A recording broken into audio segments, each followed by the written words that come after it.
penza. Papa, na bani ko le mandolondre o yo kela. Banda décembre to kopi be awati na février. To zana no na confinement. Yawe. Kota na makombo ya corona penza. Neki mata na Belgique epati ya masa ya zalaka na vanda nga kuna pona bango ata ningi baza na confinement bazo tambola na bango tia masa bezo kenda ka musala ye wana zo kende peka azo kenda ka musala lokola corona ko dezate awa na no gato kanga ma awa na nda kuto kanga kaka awa na nda kaka boring na zo kangote Enis za wapi Enis za awa ndio na kuisini Enis, yo sasa nini? Ngaka naota na video ya King. Ota video ya King? Video ya King. King nani? King ya mama Alet. Ya mama Alet ndo wote kaka moko wote zaka na na uni kinsa anniversaire na ye. Anniversaire ya King? Anniversaire ya King. Ya mwana pena bana koloba. Ozo mwana tena ba confinement otoki kutuko kende na anniversaire ya cousin na biso te. Ataye mko. Nasibia na suki mama bendio me awa kaka bani ko telema. Mama evening basala ka suki, evening bakata ka suki mibali pe ya basi ebi ko sala maquillage, ebi ko beta bathroom, ebi ko yemba, ebi ko lata. Mama ebi ko sala biloko ebele me ba biloko musu sala lemba kaka ko sala ngo ebi. Na kompona ka ete. Ngako tunakazaki ke suki na ngata ki chic. Eza ngo bien.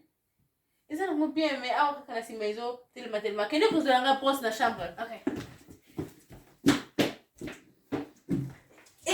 Kusa pesa za bitile la mwanza. Mama tisha sainga suki. Yipa nga paksi nga. Kusa! Yo! Ngana tika kiwana sapo na yana kusa yala o bros. Okomi awa nini? Sans j'ai fait. Kusa! Nini? Ngaka na yuti okinakena kina sapo pona yoye yasingana yala o bros. Kusa! Ngaka na kuti ona sapo asigona kuti awa. Kusa sanga mwiti. Kusa kidogo. Nini? Ngaka nakina sapo pona ngana sala o bros. Ana kuti wana asigona na zoki. Okuti ngai na chambre. Nakuti yo. Eni, eza makanisa mabete. Isa yo mtu sana kindoki kusa please. Ngana na kidoki. Sanga Ngana mwiti. na kidoki nga mtu na tira kama kwa auto sana kama na butu. Kusa pera sanga mwiti. Nga mtu na tira kama kwa ngana za na kidoki. Kusa sanga mwiti. Okuti nga na chambre na sali na chambre na zona kanini. Yuko tikinga awa ozo kanisa kama mabe. Osa bwe kusa kenene loko mukana mukana. Na sala tanini. Ngaba kwa tini. Biti babiro kumdele mdele biti kusa. Bila mtende bilene. Binga no toraka kaka ndenge moko. Tamani ya bongo. Makombolo yo ibe bang singa o yebi. Toke na kota bisimi bale. Toke ni kasi yo la sanga yo. Oni ko changani musu pona zwandai. Asa yo. Yo kina kana sanga. La sanga ko sango. Oso bang ko pa nini. Still la ko. Osa. Jule. Ndio kwa zwandale. Siko rosa mwaza ki kwa to bana wapi. Rosa bima. Rosa ngo bima. Abana ko bana be abana ko sababilo kana ba. Abana ko bana na ipo abana. Rosa comprendre ga vie Rosa. Rosa. Oyo tika ki kuira na salon. Aya ko bana asala kaba boy. Na lenga ka. Rosa comprendre ga here. Comprendre nini? Rosa. Na Rosa ngote Enis. Suko lingi tokei na toibi na ibite. Suko lingi to solo mama to na hoye sa mama pona. Biso yo to sambelela yo. Me bwana kututia Rosa na yeso nini akei. Agana no awa. Na amana isikote para lokola yo yeba samhanga ngame soki yo kenaki yana umwana inga moko. Biso to bana nzambe. Umonite. Wapi Rosa ngo? Osomona Rosa ngo lisusude. Omoni Rosa ngo alimwe. Lobaka ka merci na nzambe. Esili nango, okay? Kobanga na hotel asili. Toka na biso. Na kama mwinda.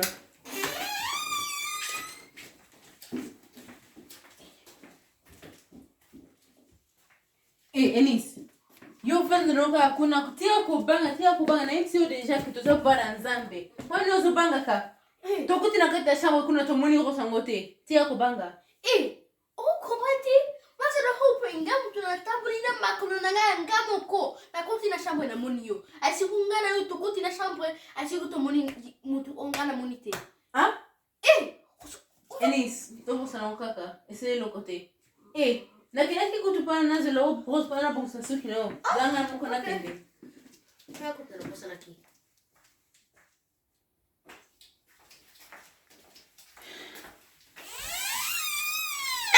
Enis!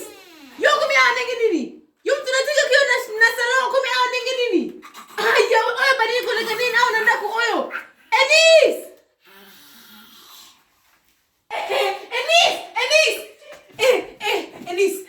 Enis. Bosa nini? Makamu, yo kuna kizaya solo. Noti ya kumuna yo kuna ningo susala.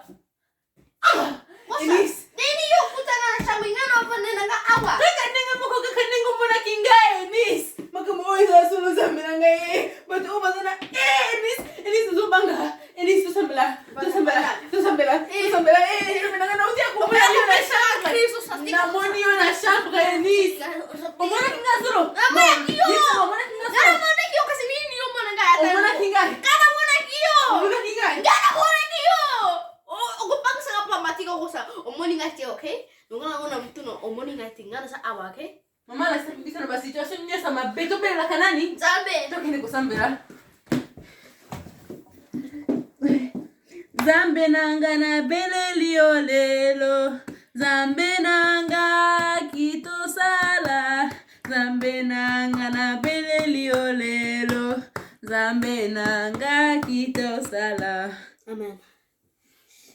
Nzambe na eli yo lelo ngane ni stoyeli yo lelo toye ko guma malibosa na upana toye biso ki ba esprit nyoso ki doublement awa na ndako oyo na ndako na yo etumba mana moto no tolingi ngo awa na ndako oyo te nzambe na ngai ba esprit nyoso mabe oyo eza kuna na chambre na papa na tindeli bango moto papa na ngai mabanga lona ya ko panza bango ba réunion bango nyoso ba osala na ngana leki nanga papa na ngai na panzi ba réunion nanga papa na ngai moto no ekita papa ba ko simba biso te para biso to zaba intouchable papa na ngai makila no zinga biso papa na ngai awa na ndako oyo eza ndako na yo papa na ngai ndako oyo tondama na makila na yo papa na ngai makila na yo moto ezingaka biso eprotégaka biso papa na ngai eloko nyonso oyo eza na ba esprit nyonso mabo oyo eza na monde ya ténèbre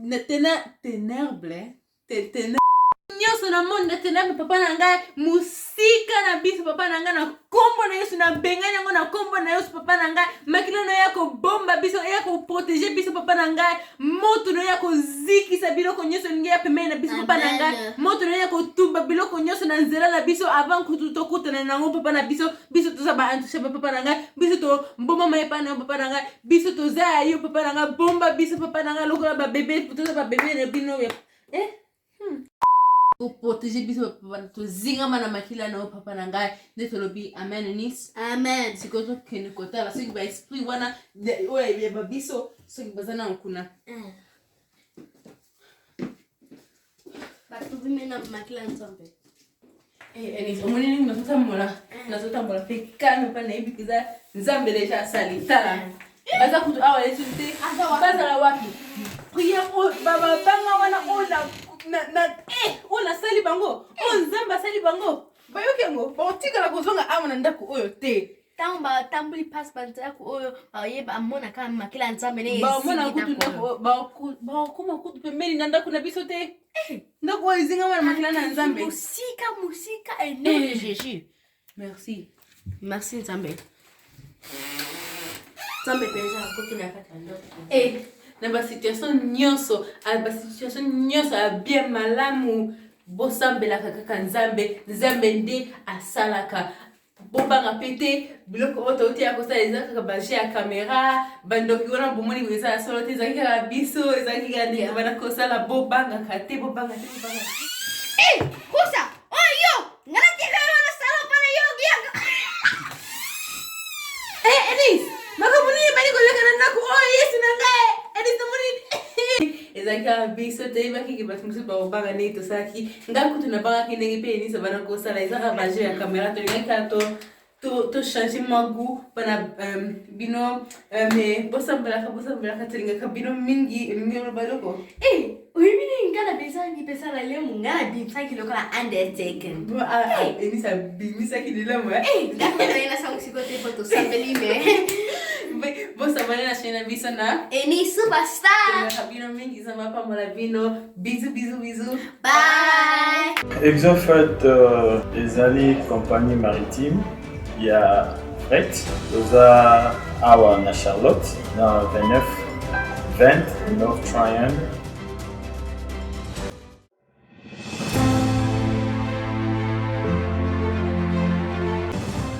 Conteneur bomona na sima na nga na otoya nango ekomi lelo na tongo euti États-Unis précisément na Charlotte. Bandeko nyonso oyo baza na États-Unis, baza na Raleigh, baza na Washington, baza na Chicago, baza na Atlanta. En tout cas, bomi tungisama te. Vraiment agence eza moko kaka Exofret. Aza na esengo mingi na agence ya Exofret. Na cheki de jeep à partir des États-Unis na Charlotte na auto récupérer yango soki oza na posa kotinda biloko baotinda na agence Exofret. So bachelo marchandise non États-Unis ekomi awa na Kinshasa tozali na avenue Kito na numéro 32 ekomi na Lemba. En tout cas pour na service na biso vraiment musala eza bien parce que toza na 13 ans d'expérience vraiment tokuba na musala wana. If you have goods from USA, just contact Exofret. Boko contacter biso na website na biso exofret.org ou bien boko contacter biso na 704 451 18 65 na email exofret@gmail.com. Et par la biso, c'est la qualité, la rapidité, la fidélité et puis l'expérience.